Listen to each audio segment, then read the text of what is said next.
எபிசோட்கான 4வது ப்ரோமோல யார் வெளியே அனுப்ப போறாங்க அப்படின்றதுக்கோசம் ஒரு கியூரியாசிட்டியை கிரியேட் பண்றதுக்கு விஜய் சேதுபதி எடுத்து கார்டை காமிக்கிறாரு. ஸோ அதுதான் பார்த்தீங்கன்னா 4வது ப்ரோமோல காமிக்கிறாங்க. நம்மளுக்கு ஆல்ரெடி தெரிஞ்ச விஷயம் தான். யார் எவிக்ட் ஆக போறாங்கன்னா, எவிக்ட் ஆனது யாருன்னு பார்த்தீங்கன்னா ராணவ் தான். ஸோ ராணவ் தூக்கிட்டாங்க. ட்விட்டரில் பார்த்தீங்கன்னா நிறைய பேர் நிறைய போஸ்ட்டை போட்டுட்டு இருக்காங்க. இது ரொம்பவே அன்ஃபேரான எவிக்ஷன். ராணவ் எப்படா தூக்குவீங்க அப்படின்ற மாதிரி கேட்டுட்டு இருக்காங்க.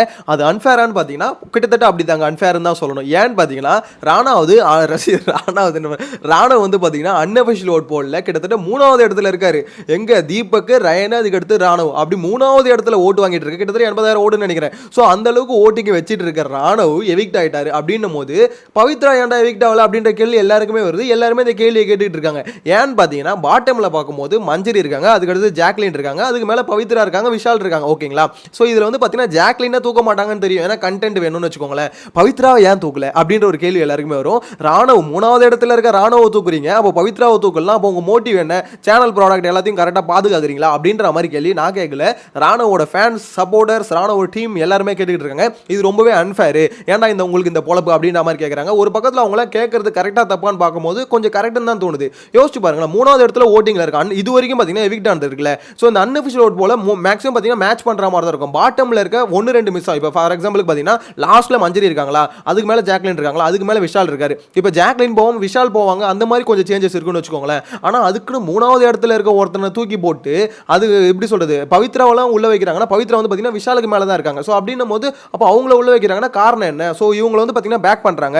மேபி பணப்பெட்டி எடுக்கிறதுக்காக யோசிக்கிறாங்களா என்னன்னு தெரியல. ஏன்னா பவித்ரா வந்து பணப்பெட்டி எடுக்கணும்னு சொல்லிட்டு தீபக்கும் முத்துக்குமரனும் பயங்கரம் பிரைன் வாஷ் பண்ணிட்டே இருந்தாங்க. ஏமா பணப்பெட்டி எடுத்துருமானு, எடுத்துட்டு எங்களுக்கு ஒரு 30% ஷேர் கொடுத்துருமா, நாங்கள் எல்லாரையும் பிடிச்சிக்கிறோமா அப்படின்ற மாதிரி. ஆனால் ஒன்று மட்டும் ஷூராக சொல்கிறேன், நெக்ஸ்ட் வீக்கில் வந்து ஒரு பெரிய பஞ்சாயத்து இருக்கு. ஏன் தெரியுமா?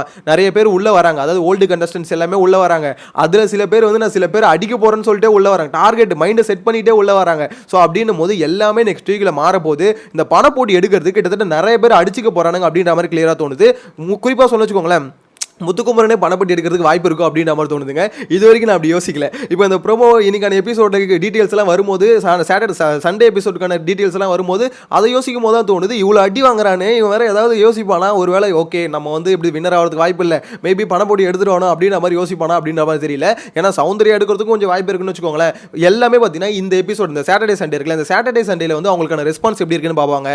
நெக்ஸ்ட் வந்து வீட்டுக்குள்ள உள்ள வராங்களே, உள்ள வரவங்க இன்கேஸ் வந்து முத்துக்குமரன் வந்து எப்பா உனக்கு வந்து ஒரே நெகட்டிவா இருக்குப்பா, நீ பண்றது எதுவுமே சரியில்லைப்பா, அதாவது உன்னை போட்டு வெளுக்குறாங்கப்பா எல்லாம் அப்படின்னு நம்ம சொல்லிட்டாங்கன்னு வச்சுக்கோங்களேன், சோழி முடிச்சுது கண்டிப்பா பெட்டி எடுத்துருவாப்ல. ஏன்னா எப்படின்னா சில விஷயத்தை வந்து எல்லாருமே யோசிப்பாங்க, கொஞ்சம் கிளவரா யோசிக்க. நான் அதனால தான் சொன்னேன், ரயன்லாம் டிக்கெட் டு ஃபினாலே வின் பண்ணாலுமே கண்டிப்பா பார்த்தீங்கன்னா பணப்படி எடுப்பாருன்னு ஏன் சொன்னேன்னா, கொஞ்சம் கிளவரா யோசிக்கிறாள். ஸோ நம்ம வந்து ஒரு வாரத்துக்கு பார்த்துக்கிட்டு ஒரு 12 லட்சத்தை விடணுமா? ஏன்னா நம்ம ரன்னரப்பா வந்தாலுமே கண்டிப்பா பார்த்தீங்கன்னா ₹1 கொடுக்க போறது இல்லை. ஸோ இதில் பணப்பட்டி எடுத்து அட்லீஸ்ட் ஒரு 12 லட்சம் 15 லட்சம் வருதுன்னா எவ்வளோ பெரிய விஷயம் யோசிச்சு பாருங்க. ஸோ ஒரு வாரத்துக்கோசம் அந்த 15 லட்சத்தை இழக்கணுமா அப்படின்ற மாதிரி யோசிச்சாங்கன்னா கண்டிப்பா சௌந்தர்யாவட்டும் முத்துக்குமரனாவட்டும் எடுக்கிறதுக்கு வாய்ப்பு இருக்கு. சௌந்தர்யா எடுக்கிறது கொஞ்சம் வாய்ப்பு கம்மி தான் வச்சுக்கோங்களேன். ஏன்னா இந்த வீக்கெண்ட்ல உங்களுக்கு பெருசா அடி இல்லை அப்படின்னும் போது, ஸோ முத்துக்குமரனுக்கு இந்த அளவுக்கு அடி உழுதுனா கொஞ்சம் எடுக்கிறதுக்கு வாய்ப்பு இருக்கு அப்படின்ற மாதிரி தோணுது. இன்னொரு முக்கியமான மேட்ரு, இன்னைக்கான ப்ரோமோ எல்லாத்தையும் லைனா பார்த்தீங்கன்னா இந்த டிக்கெட் டு ஃபினாலேன்னு ஒன்று வந்ததுல, நம்ம பச்சைக்கிளி பற்றி எதுவுமே பேசல, டிக்கெட் டு ஃபினாலே பற்றி எதுவுமே பேசல. என்னடா இது எனக்கு ஒரு டவுட், பச்சைக்கிளி பற்றி ஏன் டாபிக் எடுக்கல?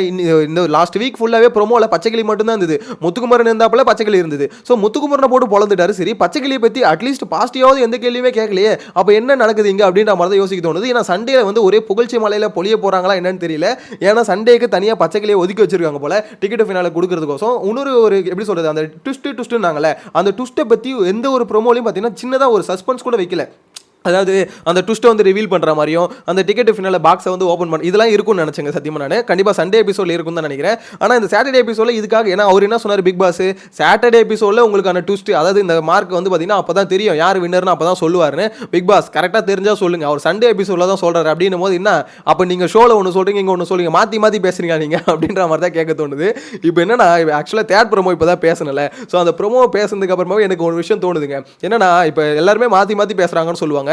அதே தான் இப்போ எதுக்கு நான் இதை ரெஜிஸ்டர் பண்ணணும்னு நினச்சேன்னா, ஆக்சுவலாக விஜய் சேதுபதியே மாற்றி பேசுவார்னு எதிர்பார்க்கல. ஏன்னா லாஸ்ட் ப்ரோமோல முத்துக்குமரன் நடிச்சார்ல, ஸோ ஒரு 2 வாரத்துக்கு முன்னாடி அவர் பேசின இதுவே இப்போ வந்து பார்த்தீங்கன்னா கொஞ்சம் மாற்றி பேசுகிற மாதிரி இருக்குது. ஸோ அதையும் இங்கே சொல்லிக்கிறேன். எனிவேஸ் சொல்லணும்னு நினச்ச டீட்டெயிலாக அது கொஞ்சம் மிஸ் ஆயிடுச்சு, அதனால தான் இங்கே மென்ஷன் பண்ணிக்கிறேன். எனிவேஸ் இந்த ப்ரோமோவை பொறுத்த வரைக்கும் ராணா எவிக்ட் ஆறாருல, ஸோ அதை தான் காமிக்கிறாங்க. இதில் ஒவ்வொருத்தருக்கிட்டே ஒப்பீனியன் கேட்குறாங்க, யார் எவிக்ட் ஆகும்னு சொல்லுங்க. ஜாக்லின் வந்து மஞ்சரி போகக்கூடாது அப்படின்ற மாதிரி ஃபீல் பண்ணுறாங்கல்ல. இப்போ எல்லாருமே ஜாக்லின் ஹேட்டர்ஸ் எல்லாமே ட்விட்டரில் என்ன போட்டுட்டு இருக்காங்கன்னா, ஜாக்லின் ஓகே இவ்வளோ நாள் மஞ்சரி கூட சேர்ந்து ஒப்பேத்திச்சு, இப்போ மஞ்சரி வெளியே போயிட்டாங்கன்னா, மஞ்சரி வந்து சண்டே வெளியே வெளியே போறாங்க. ஸோ மஞ்சரி வெளியே போயிட்டாங்கன்னா அப்போ ஜாக்லின் யார் கூட சேர்ந்து ஒப்பேத்துவாங்க, திருப்பி சவுண்டு ரயன் இவங்க கூட வந்து செட்டு சேருவாங்களா அப்படின்ற மாதிரி தான் எல்லாம் கேட்டுட்டு இருக்காங்க. எனக்கு தெரிஞ்சு ஜாக்லின் அவங்க கூட போய் செட்டு சேர்ந்தாங்கன்னு வச்சுக்கோங்களேன், அதை விட ஒரு பெருத்த அசிங்கம் இல்லை. ஏன்னா ரயன் வந்து பார்த்தீங்கன்னா லாஸ்ட் ஒரு 3 நாளாக ஜாக்லினை கழுவி ஊற்றிட்டு இருந்தாப்புல.